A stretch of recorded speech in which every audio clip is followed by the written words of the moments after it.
ہے جب تک ایک کانٹا 12 پر ہو اور ایک کانٹا 1 پر ہو. اگر 12 پر کانٹا نہیں ہے بھلے 1 پر ہے تو 1 بج ہی نہیں سکتا. 1 کے لیے بھی 12 پر ہونا کانٹے کا ضروری ہے. یہ گھڑی بھی ہمیں سمجھاتی ہے کہ نسبت کو سمجھ لو. اچھا کچھ لوگ ہیں جو 24 کی گھڑی کو دیکھ کے چلتے ہیں اور وہ گھڑی پوری دنیا میں صرف ریلوے اسٹیشن پر ملتی ہے. اور ریلوے والوں نے اس کا خیال کیا, میں نے غور کیا, ریلوے کے بھی ٹائم ٹیبل پر ٹائم واچ پر اس میں بھی 24 نہیں بستے ہیں. جیسے 24 آتا ترنت 00 کر دیتے ہیں. یعنی عدد ہی اتنا ڈینجر ہے. اور اللہ کی شان دیکھو 24 کے بعد ہے 24 کے بعد کیا ہے اور 25 کس کی تاریخ؟ اعلیٰ حضرت کی ہے. اعلیٰ حضرت وہی ڈنڈا لے کے کھڑے ہیں ان کے سامنے, اینٹری نہیں دے رہے ہیں. بہرحال بہت کچھ باتیں تھی. ہمارے کچھ علماء کی خواہش بھی ہے کچھ کلام وغیرہ کی. اب سمجھ میں نہیں آ رہا کہ کلام پڑھا جائے کہ بات کی جائے کہ کیا کیا جائے. آپ کا کیا ارادہ ہے؟ ہاتھ اٹھا کے بتائیں جو گھر جائیں گے.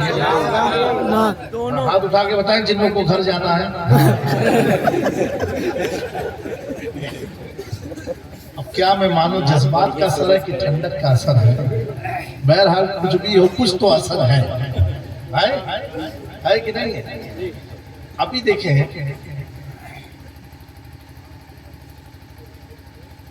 بیچارے کی ماں کا وصال ہوا, لنگر وغیرہ اس نے کرا رہا ہے, فاتحہ کرایا, علماء کو بلایا, مائک لگایا, محفل کو سجایا. ٹھیک ہے, لیکن دکھ اور تکلیف کہیں اور ہوتی ہے. میں نے بھی دنیا میں کبھی کسی تکلیف کا ایسا رول نہیں دیکھا ہے کرو آپ اور درد کسی اور کو. سمجھ رہے ہم یہ بات؟ بیچارے نے اپنے ماں کے نام پر کھلایا تو کھلا رہا ہے, نہ اس نے چندہ مانگا نہ اس سے مدد مانگا, لیکن تکلیف ان کھانا کیوں کھلایا؟ ارے بھائی تو کیا کھانا کھلانے میں کوئی گناہ ہے کیا؟ نہیں نہیں, کیا یہ تھا حضور کے دور میں؟ میں نے کہا نادان کسی دور میں تھا کہ نہیں تھا. میں تجھے سمجھاتا ہوں کہ کس دور میں. آپ لوگ کھلاتے ہو کہ نہیں کھلاتے؟ 11ویں میں کھلانا ہے انشاءاللہ. بولو بھائی. دوستو ہم کھلاتے ہیں, پریشانی ان کو کیوں کھلایا؟ تو اس سے پوچھو تم ہم سے ریفرنس مانگتے ہو کہ کہاں لکھا ہے کھلانے کے لیے. تم مجھے یہ بتاؤ کہ حضور نے کہاں بتایا ہے کہ مت کھلاؤ. تم مت کھلانے کا جواب لاؤ, ہم کھلانے کا جواب دیں. کہیں یہ لکھا ہے میت ہو جائے کہ کچھ مت کھلاؤ؟ کہیں ہے؟ ان سے مانگو. اس میں ڈرنے کے نہیں بات ہے, یہ منع کرے کہ بھائی آپ سے ہم کھلاتے ہیں اور کھلاتے رہیں گے. اب کیوں کھلاتے نوجوان ہو؟ ایک آدمی ہے وہ بڑی غربت سے اوپر اٹھ کر کے آیا اور حضور کا دیوانہ, اور اتفاق سے اس کی قسمت جاگ گئی اور اس نے حج کا فارم بھرا اور اس کا نام حج میں آ گیا.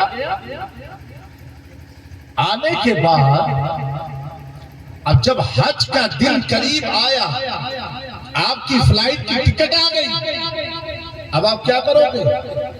امام صاحب آپ لوگوں کی دعا سے میں جا رہا ہوں حج کرنے. تو امام صاحب سوچ رہا ہوں تھوڑی سی گھر میں میلاد کی محفل کر دیتے ہیں. یہ ہم بھی کرتے ہیں اور وہ بھی کرتے ہیں. وہ میلاد کی نہیں کرتے, وہ کہتے ہیں ہم حج کرنے جا رہے ہیں, اس کی خوشی میں اپنی سماج والوں کو کھلائیں گے. وہ کہتے ہیں. ہم کیا کہتے ہیں؟ ہم میلاد کی محفل کر کے سماج کو کھلائیں گے. کھلایا انہوں نے بھی, کھلایا ہم نے بھی.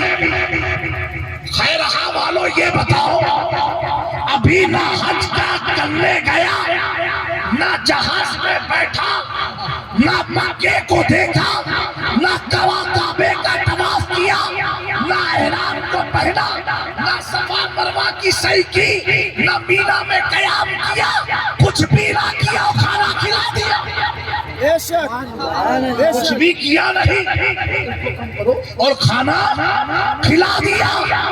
میں نے پوچھا حاجی صاحب معاملہ بڑا عجیب ہے، ابھی تو تم مکہ بھی نہیں گیا، کعبے کو بھی نہیں دیکھا، طواف بھی نہیں کیا، حجر اسود کو بھی نہیں چوما، مدینے میں بھی نہیں گیا اور لوگوں کو کھانا کھلا دیا، کس بات پر؟ کہا جامی میاں حج کرنے جا رہا ہوں، جا رہا ہوں، جانے سے پہلے کھلا دیا، اس خوشی میں کہ خدا کی بارگاہ کے فرائض کو انجام دینے جا رہا ہوں۔ ارے نادان، جب تو کعبے کو دیکھا نہیں، اس سے پہلے سماج والوں کو کھلا دیا کہ کعبہ دیکھنے جا رہا ہے اور ہم پر سوال کرتا ہے۔ ارے سن لے، جب میرے گھر میں کوئی انتقال کرتا ہے، چاہے ماں ہو چاہے باپ ہو، جب وہ قبر میں جاتے ہیں ہم کھانا اس لیے کھلاتے ہیں کہ سنو، ابھی تو نے کعبے کو دیکھا نہیں، کھلا دیا۔ میرا باپ میری ماں قبر میں جا کے کعبے کو دیکھنے والے ہیں۔ سب فرماتے ہیں حاجیوں آؤ شہنشاہ کا روضہ دیکھو، کعبہ تو دیکھ چکے، کعبے کا کعبہ دیکھو۔ میرا باپ جو 24 گھنٹہ اسی غم میں روتا تھا، مصطفیٰ کو دیکھ لو، مصطفیٰ کا جلوہ دیکھ لو۔ ارے سرکار مفتی اعظم فرماتے ہیں تمہیں نہ دیکھا تو کس کام کی ہے یہ آنکھیں کہ دیکھنے کی ہے ساری بہار آنکھوں سے، تو میں نے کھانا اس لیے کھلایا کہ میری ماں ایمان کے ساتھ بددعا چہرے کو دیکھے۔ تکبیر، نعرہ رسالت، عظمت والدین کانفرنس، شہزادے سمنا۔ اسی لیے دوستو علماء موجود ہیں، آپ ان سے پوچھو، کیا پوچھو؟ ایک بات بتاؤ، اگر آپ کے اس خیرہاں سے کوئی لڑکا کوئی نوجوان تجارت کے لیے بمبئی جائے نا تو خالی ماں باپ یا دوست یا بھائی چھوڑنے جائیں گے، لیکن دوستو جب کوئی حج کرنے جاتا ہے تو علاقہ چھوڑنے جاتا ہے، کچھ مخصوص لوگ چھوڑنے جاتے ہیں، لیکن ایک چیز ضرور یاد رکھنا، ایسا ضروری نہیں ہے اگر تم کہیں کا سفر کرو تو علاقے کے امام بھی تم کو چھوڑنے جائے، حج کرنے جا رہے ہو علاقے کا امام بھی چھوڑنے جائے، یہ کوئی ضروری نہیں ہے، لیکن سنو ایک سفر ایسا ہے زندگی کا، کیسا سفر؟ نہائے گا تو نہلائے گا کوئی اور، پہنے گا تو پہنائے گا کوئی اور، تیار ہوگا تو کرائے گا کوئی اور، سواری سفر کرے گا تو کروائے گا کوئی اور۔ وہ کیسا سفر ہے، وہ کیسا سفر ہے؟ دنیا میں کیا کیا کیا اسے چھوڑ دے، اب اگر تیرا جنازہ ایمان کے ساتھ رخصت ہو رہا ہے تو وقت کے امام کو حکم ہے کھڑے ہو جاؤ، کھڑے ہو جاؤ۔ اگر پیر ہے پیر کو بھی حکم ہے کھڑے ہو جاؤ، مفتی ہے حکم ہے کھڑے ہو جاؤ، محدث ہے حکم ہے کھڑے ہو جاؤ۔ میں پوچھنا چاہتا ہوں اب تک تو یہ خیرہاں سے کتنے سفر کرتا تھا، امام صاحب تم کھڑے نہ ہوئے، آج کھڑے کیوں ہو رہے ہو؟ جامی میاں تم کھڑے نہ ہوئے، آج کھڑے کیوں ہو رہے ہو؟ تو دوستو شریعت کہتی ہے اس لیے تم کھڑے ہو رہے ہو، اب تک جو یہ سفر کرتا تھا اپنے لیے کرتا تھا، تجارت کے لیے کرتا تھا، آج جو سفر کر رہا ہے یہ مصطفیٰ کے دیدار کا سفر ہے۔ نعرہ تکبیر، نعرہ رسالت، عظمت والدین کانفرنس، حضور جامی میاں صاحب قبلہ۔ مصطفیٰ کے دیدار کا سفر ہو رہا ہے، مصطفیٰ کے جلووں کو دیکھنے جا رہا ہے۔ ارے نادان، اسی لیے ہم کھلاتے ہیں، جب داماد تیری بیٹی سے پہلی رات مل جائے تو کھانا کھلانا سنت ہے۔ کیوں سنت ہے؟ اسلام حکم دیتا ہے، اور آج کی رات میرا گھر والا چاہے باپ ہو یا ماں ہو، کسی دنیا دار سے نہیں، خدا کی رحمت سے مل۔ سبحان اللہ۔ میرے دوستو، اسی لیے میت کے بعد جو کھانا ہوتا ہے اس کا نام ہے زیارت کا کھانا۔ کیا بولتے ہیں؟ اب یہاں کیا ہے مجھے نہیں معلوم، ہمارے کچوچا شریف میں گجرات میں بھی زیارت کا کھانا بولتے ہیں، یعنی تیجے کا کھانا بولتے ہیں زیارت۔ تو کیا زیارت کا کھانا؟ کیا مرنے والے کا فوٹو دکھایا جاتا ہے کہ یہی تھے جن کا انتقال ہوا؟ زیارت کا مطلب یہ ایمان کے ساتھ میری ماں نے میرے آقا کا چہرہ دیکھا، یہ اس دیکھنے کا کھانا ہے، یہ اس دیکھنے کا کھانا ہے۔ آپ خیرہاں والوں ہو، جس کے ابا کی ٹھکائی ہو تو بیٹا بریانی کھلائے گا؟ بولو۔ جس کی اماں کی پٹائی ہو تو بیٹا بریانی کھلائے گا؟ اگر کھلا دے تو اس کی مولوی کہیں گے قوم کے کتنا نالائق بیٹا جو بریانی کھلا رہا ہے، کتنا نالائق بیٹا ہے۔ تو پتا کیا چلا؟ ہماری عقیدے کی مضبوطی تو دیکھو، ہم کھلا کے شکر ادا کر رہے ہیں اور وہ اللہ کھلا کے یہ بتا رہے ہیں میرا باپ میری ماں سزا میں مبتلا۔ سبحان اللہ۔ دوستو، کھلاتے رہنا، یہ کون سا کھانا ہے؟ یہ وہ کھانا ہے جب کعبے کو دیکھنے کوئی جائے تو کھلاتا ہے۔ اگر ہمارے گھر سے ایمان کے ساتھ کوئی کعبے کو دیکھنے چلے جائے، واہ واہ واہ، سبحان اللہ۔ کون ہے آقا؟ کس کو دیکھنے جا رہے ہیں؟ جس کے لیے ساری کائنات بنی ہے، جس کی برکت سے 11ویں ملی ہے۔ اور نوجوانوں، ماں اور باپ کا رتبہ بہت بلند ہے، یاد رکھنا، بہت بلند ہے۔ یعنی اگر ماں جتنی بھی جاہل کیوں نہ ہو اور بیٹا جتنا بڑا مجدد کیوں نہ ہو، پھر بھی اس مجدد کی جنت اسی ماں کے قدم کے نیچے ہے۔ یہ ماں کا رتبہ ہے۔ اے نوجوانوں، کلام پاک میں اللہ نے جیسے اپنی وحدانیت کا اعلان فرمایا،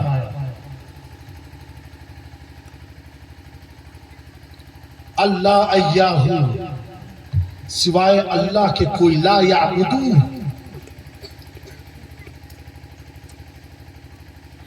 اس کے سوا کوئی عبادت کے لائق نہیں، صرف وہ ایک اکیلا ہے۔ اس کے بعد ترنت رائٹ بھی چینج نہیں ہوئی ہے، فرمایا وَبِالْوَالِدَيْنِ احسانا۔ رب اپنی وحدانیت کے بعد ماں باپ کی عظمت کا بیان کر رہا ہے۔ اس سے رب سمجھا رہا ہے، اے میرے بندو، عبادت کے لیے صرف رب ہی ہے، رب جسے ہم اللہ کہتے ہیں۔ اور سنو، اس رب کے بعد اگر تم پر کسی کا احسان ہے وہ تیری ماں اور تیرے باپ ہے۔ نوجوانوں، کبھی بھی غفلت میں بڑے منصب کو پا کر کے ماں باپ کو حقارت سے مت دیکھنا۔ حضور نے بددعا فرمائی، یہ 3 مرتبہ ترقی چاہتے ہو، عروج چاہتے ہو، منصب چاہتے ہو، خوشحالی چاہتے ہو، بے قرار دل کو قرار چاہتے ہو، اپنے کو مصیبت سے بچانا چاہتے ہو، ایک راستہ ہے، ماں باپ کی خدمت کرو، خدمت کرو۔ اور خدمت والدین اتنی بڑی نعمت ہے کہ حضور کے زمانے میں میرے آقا عمر فاروق مولا کائنات کو بھیج رہے ہیں اویس قرنی کے پاس کہ جاؤ میرا خلقہ دینا، لباس دینا، اور اویس کو میرا سلام کہنا اور کہنا اویس میرے امت کے لیے دعائیں کرے۔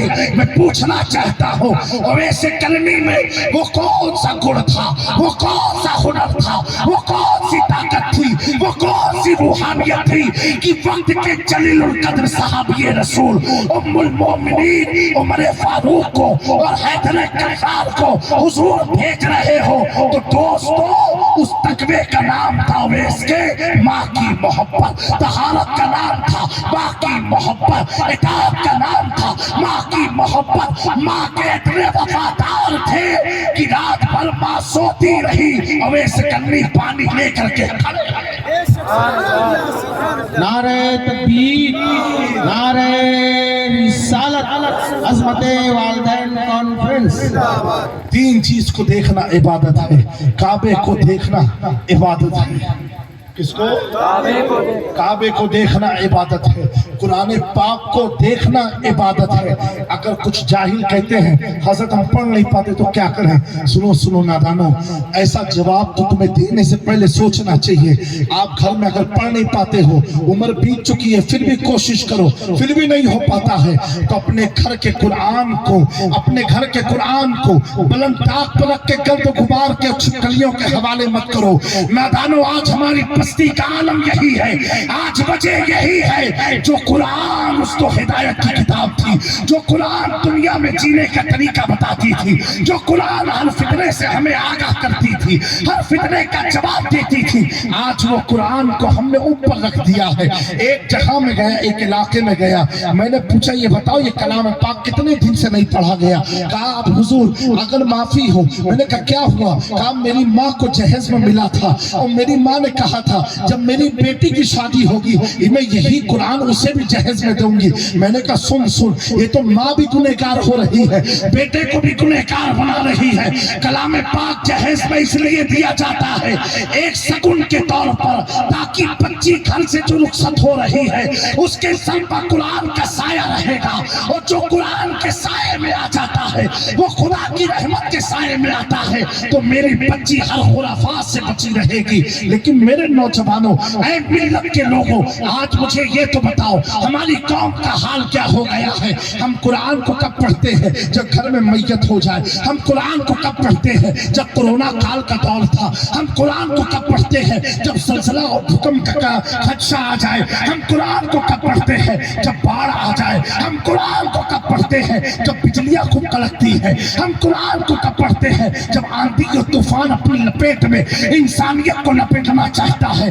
میں نے پوچھتا ہوں یہ بتاؤ تو نے قرآن کو اب کیوں پڑھا؟ کہا حضرت وجہ یہ ہے آندھی سے بچنا ہے تو قرآن کو پڑھو، بارش کے عذاب سے بچنا ہے تو قرآن کو پڑھو، زلزلے کے خوف سے بچنا ہے تو قرآن کو پڑھو۔ میں نے کہا نادان تیرے گھر میں میت ہوئی ہے اب کیوں پڑھ رہا ہے؟ کہا حضور اس لیے پڑھ رہے ہیں، علماء نے کہا ہے کہ قرآن پڑھے گے جس کے اصالے ثواب کے لیے پڑھا جاتا ہے اس میت کو اس کا سکون ملتا ہے، اس کی روح تک اس کا ثواب ملتا ہے۔ میں نے کہا اے نوجوان جب قرآن مرنے کے بعد اگر زندہ آدمی پڑھتا ہے تو مرنے والے کو سکون مل سکتا ہے، مرنے والے کو فائدہ مل سکتا ہے۔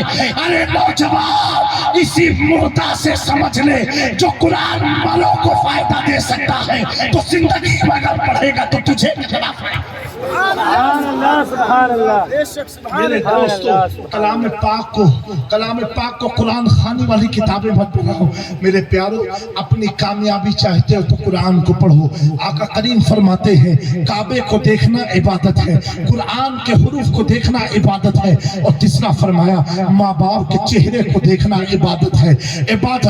اور ماں کے تعلق سے تو اللہ کے پیارے محبوب صلی اللہ علیہ وسلم کا فرمان ہے۔ آقا کریم فرماتے ہیں جب ماں اپنے بچے کے حق میں دعا مانگتی ہے تو اس کی دعا عرش الہی تک پہنچتی ہے، اور جب بچہ ماں کو تکلیف دیتا ہے اس کے درد دل کو اگر ٹھیس پہنچتی ہے تو اس ٹھیس کا اثر بھی عرش الہی تک ہوتا ہے۔ نادانو اگر اپنی دنیا اور آخرت سنوارنا چاہتے ہو اپنے ماں باپ کی عزت کرو، ماں باپ پر طنز مت کرو، ماں باپ کا مذاق نہ اڑاؤ۔ آج جہالت کے زون میں آ کر کے ہم یہ کہتے تھے ماں باپ تمہیں کیا پتا ہے؟ ارے ماں باپ کو جتنا پتا ہے اتنا تجھے نہیں پتا ہے۔ انہوں نے 40 سال دنیا میں کاٹ دیے، تو ابھی 4 دن کا آ کر کے 40 سال سے مقابلہ کر رہا ہے۔ سن آج ہم سب جو زندہ ہیں یہ بھی ماں باپ کی دعاؤں کا اثر ہوتا ہے۔ آقا کریم کا فرمان ہے اولاد کے حق میں سب سے زیادہ اگر کسی کی دعا اثر کرتی ہے تو وہ ماں کی دعا اثر کرتی ہے۔ کس کی اثر کرتی ہے؟ ماں کی۔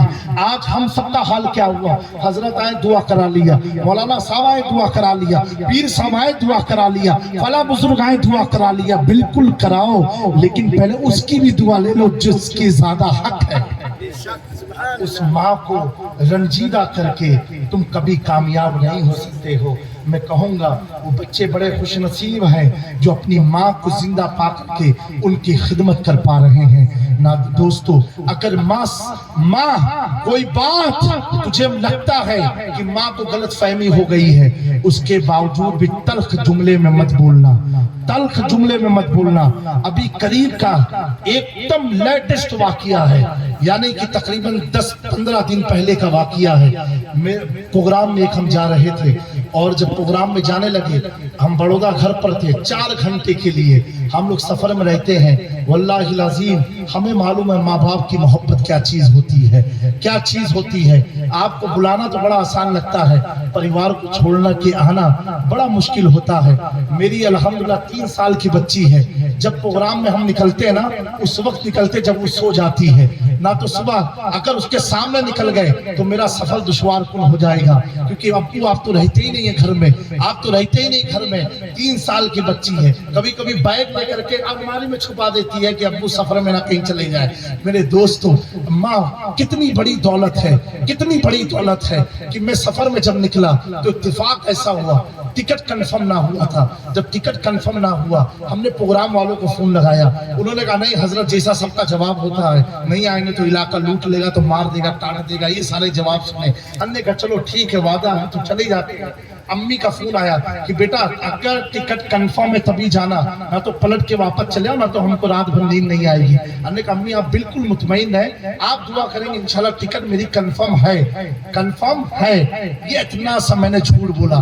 ٹرین میں ہم بیٹھ گئے اور بیٹھنے بعد اے سی میں اٹینڈنٹ کی جو سیٹ ہوتی ہے وہاں ہم بیٹھے تھے۔ بیٹھنے کے بعد اٹینڈنٹ ہم کو بولا کہا مولانا صاحب بڑے آپ چہرے سے سست دکھ رہے ہیں۔ میں نے کہا سست نہیں دکھ رہا ہوں، اس میں ٹکٹ ہے نہیں کنفرم، کیسے کیا ہوگا؟ کہا ارے چلو ہم لوگ ٹی سی سے بات کرا دیتے۔ بہرحال یہ ہوا، پھر امی جان کا فون آیا بیٹا سیٹ مل گئی؟ ہم نے کہا امی آپ کی دعا سے مل گئی، الحمدللہ آپ اطمینان سے سو جائیں انشاءاللہ کوئی دقت نہیں ہوگی۔ امی میری بول رہی قسم خدا کی کہ بیٹا ہم کو پتہ نہیں کیوں سکون نہیں مل رہا ہے، اگر نہیں ہے تو واپس تم گھر چلے آؤ۔ ہم نے کہا امی آپ اطمینان سے سو جائیں، آپ کی دعا انشاءاللہ منزل پر پہنچ جائیں گے۔ میرے دوستو اتنی بات چل ہی رہی تھی، فون چالو تھا، ایک ٹی سی والا آیا، آنے کے بعد ہم سے پوچھتا ہے مولانا صاحب کہاں جانا چاہتے ہیں آپ؟ ہم نے بتایا فلاں جگہ میں جانا چاہتا ہوں۔ کہا اچھا ٹھیک ہے آپ یہاں مت بیٹھے، آپ میری سیٹ پر آ کر کے بیٹھ جائیں۔ اس نے 7 نمبر کی سیٹ پر بیٹھایا، بیٹھانے کے بعد کہا میں ٹکٹ چیک کرتے ہوئے آتا ہوں پھر آپ سے ملاقات کرتا ہوں۔ میرے دوستو میں جب وہاں سے سیٹ ٹی کی سیٹ پر بیٹھا میری آنکھ سے آنسو چھلک گیا۔ چھلکا اس لیے تھا میں نے اپنی ماں سے کہا ہاں سیٹ مل گئی آپ بے فکر رہے، لیکن میری امی بے قرار تھی، لیکن ماں کی روحانیت کو تو دیکھو، ماں بھی خون کٹا بھی نہ تھا، ٹی سی نے اپنی سیٹ پر بیٹھا دیا۔ بیٹھانے کے بعد اللہ کی عزت کی قسم جس کے دست قدرت میں میری جان ہے، میرے دوستو جب ٹی سی پلٹ کے آیا میں نے اس سے پوچھا کہ سر آپ اچانک یہاں کیسے آ گئے؟ اس نے کہا گرو جی مجھے کچھ معلوم تو نہیں ہے، میرے لسٹ میں وہ کوچ نہیں ہے جہاں آپ بیٹھے تھے، لیکن اندر سے کوئی مجھے کہہ رہا تھا آگے جا کے دیکھو، آگے جا کے دیکھو۔ جیسے میں آگے آیا آپ کا چہرہ دیکھا مجھے ایسا محسوس ہوا میری آتما کہہ رہی تھی اسی بندے سے ملنا ہے، اسی بندے سے ملنا ہے۔